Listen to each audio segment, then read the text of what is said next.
And scoping के बारे में बताएंगे। तो आपको डिक्लेरेशन बता दिया एंड अब मैं आपको एक चीज़ बता दूँ कि लेट एंड कॉन्स्ट जो है ये ब्लॉक स्कोप फंक्शंस है, ना कि ग्लोबल स्कोप।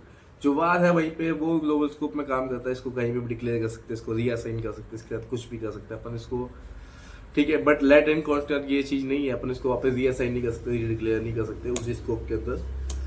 जैसे कि मैं आपको दिखाने वाला हूँ, मान लेता अभी मैंने लेट एक्स कर रखा है, तो अब मैं एक, ठीक है, ये ब्लॉक मैंने एक ब्लॉक बना लिया, इसके अंदर लेट एक्स इक्वल टू, पहले भी था अब डी हो गया। अब मैं यहाँ पे कंसोल लॉग करता हूँ एक बार के लिए, console log,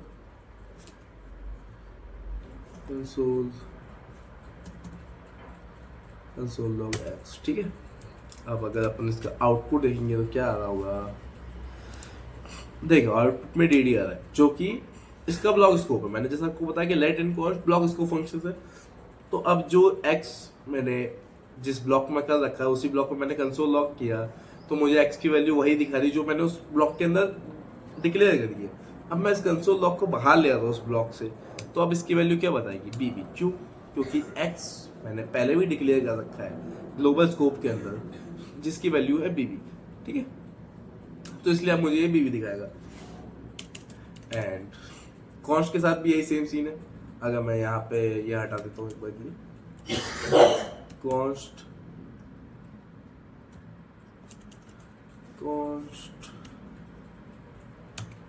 y equals to D, ठीक है, and let console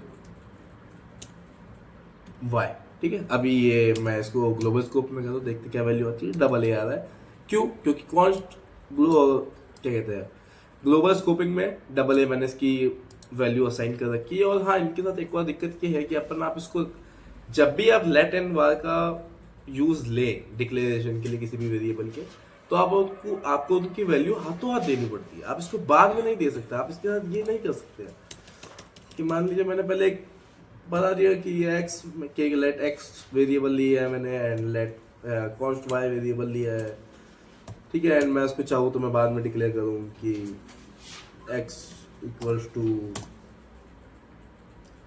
anything B and Y equals to double A, ये चीज़ नहीं कर सकते अपन। मैं अभी आपको दिखा देता हूँ इसका प्रूफ, ठीक है।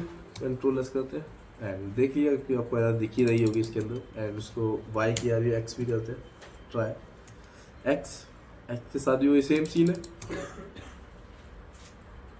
आप जब भी इनको डिक्लेयर करें, इनकी वैल्यू आपको हाथों हाथ देनी पड़ती है जहाँ पे आप डिक्लेयर कर रहे हैं, ठीक है। तो ये चीज़ आपको याद रखने की, जब भी आप लेट एंड कॉस्ट का यूज़ लें आपको उनकी वैल्यू हाथों हाथ डिक्लेयर करनी पड़ेगी, अदरवाइज वो ऐसा देगा, ठीक है। बट वार के साथ सिचुएशन नहीं है। वार को अपन कैसे यूज रखते हैं, जैसे कि मैंने यहाँ पे वार डिक्लेयर कर दिया एंड जेड की वैल्यू मैं कुछ भी दे सकता हूँ। एंड इफ अगर मैं कंसोल लॉग करता हूँ, कंसोल लॉग जेड, ठीक है, तो मुझे यहाँ पे उसकी वैल्यू दिखा रही है, क्योंकि वार अब कहीं पे भी मैं इसको कर सकता हूँ। तो कॉन्स्ट एंड लेट तो ब्लॉक स्कोप फंक्शन है, बट वार के साथ सिचुएशन नहीं है। वार को अपन रीडिक्लेयर भी कर सकते हैं, जैसे कि अभी मैंने आपको दिख रहा है कि जेड के अंदर सीसी डाला हुआ है वार के अंदर। अब मैं चाहूँ तो यहाँ पे वापस वार छोड़ो जेड इक्वल्स टू, ठीक है। अब मैं वापस दिखा रहा हूँ तो इसकी वैल्यू वापस ही असाइन हो गई है।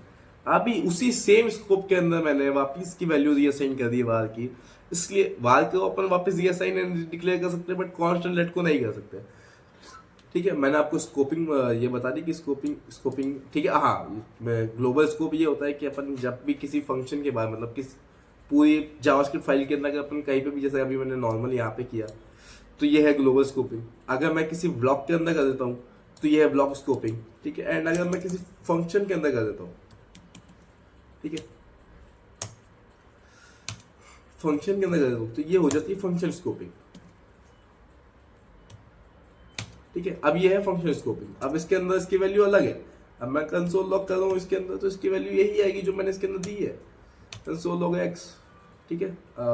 इसको वापस रन भी करना पड़ेगा अपन को, तो अपन रन कर देते हैं माय फंक्शन।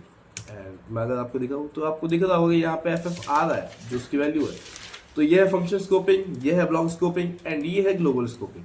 मैंने आपको स्कोपिंग समझा दी। अब मैं आपको बताऊंगा कि होस्टिंग क्या होती है।